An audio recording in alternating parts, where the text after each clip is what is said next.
रायगडावरील छत्रपती शिवरायांच्या समाधीस्थळाशेजारी असलेलं वाघ्या कुत्र्याचं स्मारक किंवा रचना, स्मृती चौथारा हा जे काही आहे ते हटवण्यात यावं अशी मागणी सुरू झालेली आहे. आणि दोन्ही बाजू ते स्मारक असावं असं म्हणणारे, नसावं असं म्हणणारे आता आपापल्या पद्धतीनं तर्कवितर्क मांडत आहेत. यामुळे महाराष्ट्र जो गेला काही काळ 21व्या शतकात आपण आता पाव शतक चाललंय आता 21व्या शतकातलं, पण तरीसुद्धा आपण जे जुने वाद सगळे चर्चेमध्ये घेतो आहोत त्यात औरंगजेब 1707 पर्यंत होतो.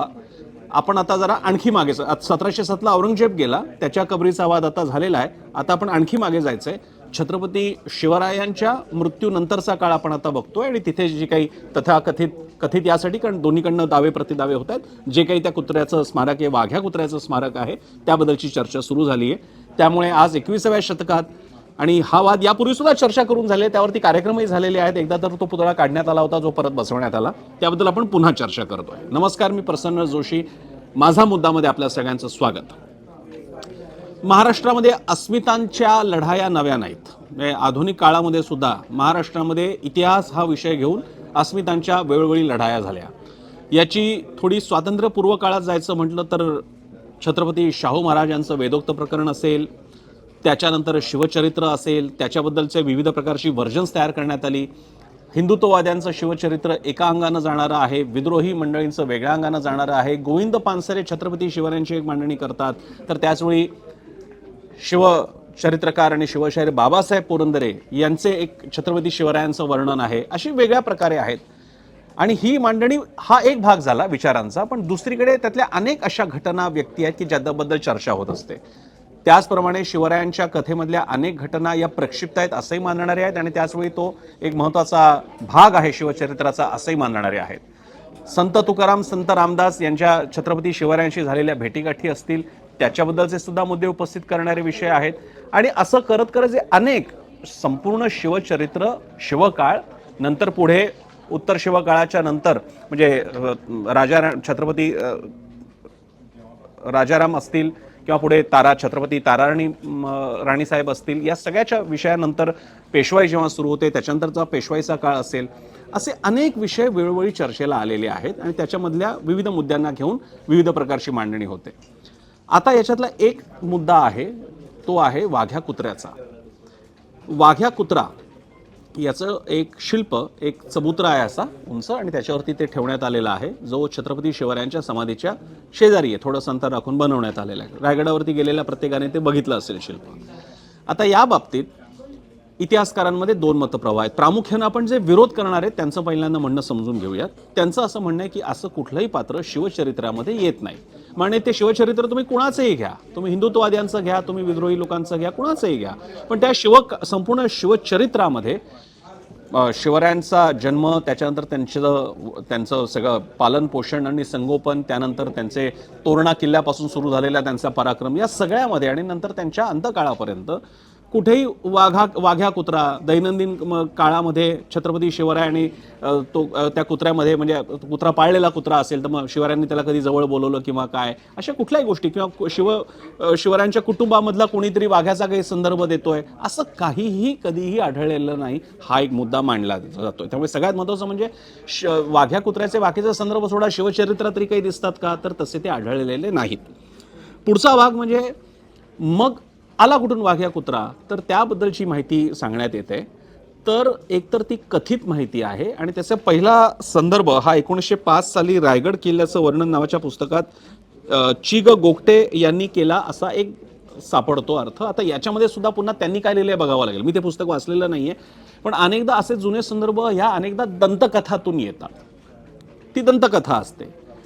आता उदाहरणार्थ हिरकणीचा पराक्रम जो आपल्याकडे लहानपणापासून आपण ऐकलेला आहे, किंवा कल्याणच्या सुभेदाराच्या सुनेचा प्रसंग आपण ऐकलेला आहे, या बाबतीत इतिहासकारांमध्ये मतमतांतर आढळतात, सत्यतेबद्दल मतमतांतर आढळतात.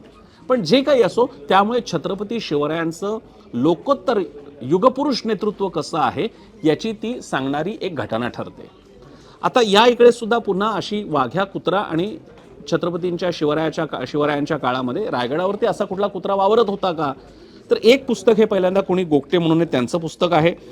आणि त्या पुस्तकामध्ये महाराजांच्या चितेत उडी मारली असा उल्लेख तिथे पहिल्यांदा येतो, पण कुत्र्याचं नाव वाघ्या आहे असा काही संदर्भ येत नाही आणि तोही रेफरन्स कुठून आलाय त्याची माहिती नाही आहे. पुढे 1916-17च्या सुमारास नाटककार राम गणेश गडकरी यांच्या राजसन्यास या नाटकामध्ये, जे पुन्हा नाटक वादग्रस्त आहे, तिथे वाघ्या कुत्र्याचा संदर्भ येतो, जो संदर्भ पुन्हा वाघ्याची जी काही तिकडे तो सबुत्रा उभारण्यात आलेला आहे तिथे सुद्धा उल्लेख आहे, ज्याच्यावरती परत वाद आहे.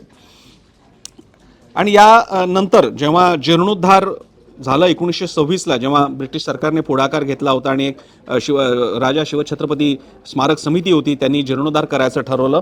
त्यानंतर 1936च्या सुमारास ते स्मारक बांधलं गेलं, चबुतरा स्मारक, कुत्र्याचं शिल्प बांधलं गेलं. आता या सगळ्या पार्श्वभूमीवर आपल्याला बघावं लागतं की सत्यासत्यतेचा मुद्दा दुसरीकडनं कसा मांडला जातो. त्यामुळे पहिल्यांदा आपण बघितलं की जे नाकारत आहे त्यांचं काय म्हणणं आहे, त्यांचं म्हणणं आहे की 20वं शतक सोडता काही फार मागे जाता येत नाही, वाघ्याचा संदर्भ सापडत नाही. पण आता वाघ्याचा संदर्भ आहे हे सांगणारे पुन्हा तर्काची जी मांडणी आहे, त्यातली एक मांडणी अशी की ज्याला आपण मुधोळ हाऊंड कुत्र्याची एक प्रजाती, अशा अनेक ज्या काही इंडी प्रजाती आहेत किंवा काही संकरित प्रजाती आहेत कुत्र्यांच्या, असे शिकारी कुत्रे मोठ्या संख्येनं वेळोवेळी सरदार दरकदारांकडे पाळले जात होते आणि प्रसंगी त्यांचं स्मारकही बघायला मिळत होतं. माझा स्वतःचा अनुभव सांगायचा झाला तर रामराजे नाईक निंबाळकरजी, फलटण संस्थानचे मोठं व्यक्तिमत्व, साताऱ्यातलं मोठं व्यक्तिमत्व, त्यांच्या राम मंदिरामध्ये मी एकदा असंच एका ठिकाणी कोपऱ्यामध्ये अशा प्रकारचं शिल्प मी पाहिलेलं आहे. आता एकीने मला माहीत नाही, त्याला काही वर्ष झाली, पण मी ते पाहिलेलं आहे, त्यामुळे मी जबाबदारीने हे सांगतोय. तर मी जेव्हा काही रेफरन्सेस वाघ्याबद्दल बघत होतो त्यावेळी अशी एक मांडणी केली जाते की अशा प्रकारे त्या कुत्र्याबद्दलचं प्रेम आणि स्मृती जागवण्याचा भाग म्हणून अशी शिल्प उभारली जातात. त्यामुळे असं शिल्प असूच शकत नाही, तर याच्यावरती तसं शिल्प असू शकतं. आता इथपर्यंत आपण शिल्पाबद्दल येतो, पण शिवरायांच्या काळामध्ये त्यांच्याकडे असा कुत्रा होता आणि तो रायगडच्या समाधीच्या इथेच बांधण्यात आलेला आहे, याचा म्हणजे असं शिल्प असायला पाहिजे किंवा आधी तेव्हापासूनच बनवण्यात आलं होतं असं काही आढळत नाही. आता याच्या पुढचा भाग येतो तो असा की शिवरायांचं तिकडे दक्षिणेमध्ये एका ठिकाणी जो एक शिलालेख किंवा आपण दगडामधलं कोरीव काम आहे, त्याच्यामध्ये सुद्धा शिवछत्रपतींची तलवार उभारलेली मूर्ती कोरण्यात आलेली आणि तिकडे सुद्धा खाली एक कुत्रा दाखवण्यात आलेला आहे, असा एक संदर्भ आहे. संजय सोनवणे यांच्यासारखे इतिहासकार त्या बाबतीत काही जर्मन संशोधकांचे दाखले देतात आणि अन्य काही दाखले देतात, पण ते दाखले सर्वोच्च शेवटचे आहेत असा दावा तेही करणार नाहीत. आता हे सगळे जर का मुद्दे पाहिले आणि ह्याच्याशिवाय सुद्धा आणखी काही दाखले मुद्दे आहेत, पण ते सुद्धा कडेकडेने जाणारे आहेत. अधिकृत समकालीन कागदपत्र लक्षात घेऊया आपण. अधिकृत समकालीन कागदपत्र म्हणजे 1600चा जो सगळा काळ होता, छत्रपती शिवरायांचा जन्म, बालशिवाजी ते नंतरचे शिवाजी महाराज छत्रपती होतात, पुढे राज्याभिषेक आणि पुढे नंतर त्यांचा मृत्यूपर्यंतचा काळ. आता कुत्रा आहे म्हटल्यानंतर तो उत्तर काळातच असणार आहे, तो उघडाच आहे. जर का तो चितेत उडी घेत असेल तर म्हणजे थोडक्यात महाराजांच्या शेवटच्या काळातल्या काही वर्षातला तो कुत्रा असावा असा आपण अंदाज बांधू शकतो. तर त्या काळामध्ये कुठलाही संदर्भ असा येत नाही. इतकंच काय, उत्तरकालीन बखरींमध्ये पण येत नाही.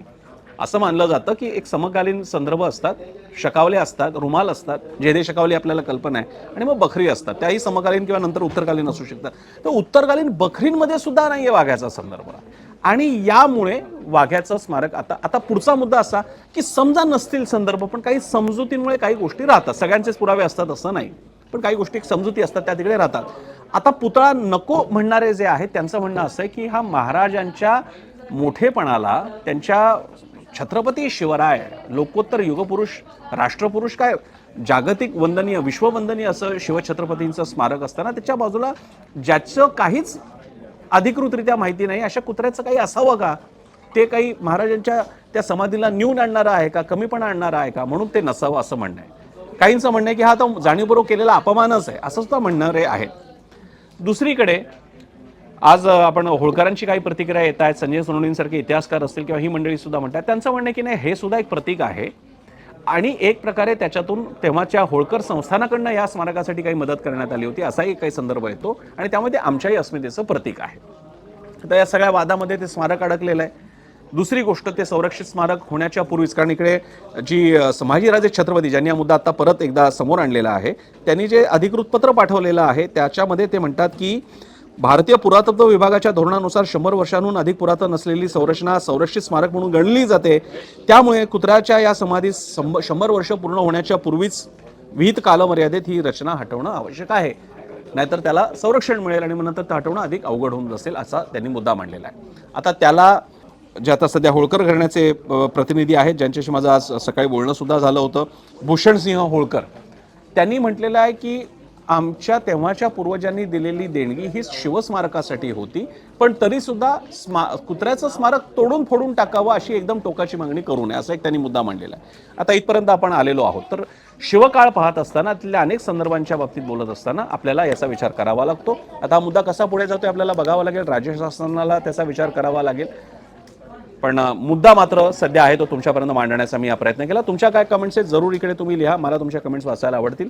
तुर्तास आज माझा मुद्दामध्ये इतकंच. रात्री 7:56 0 ओव्हरमध्ये हाच मुद्दा सविस्तर चर्चेत असतो, तो पाहायला विसरू नका. पाहत राहा एबीपी माझा. एबीपी माझा, उघडा डोळे बघा नीट.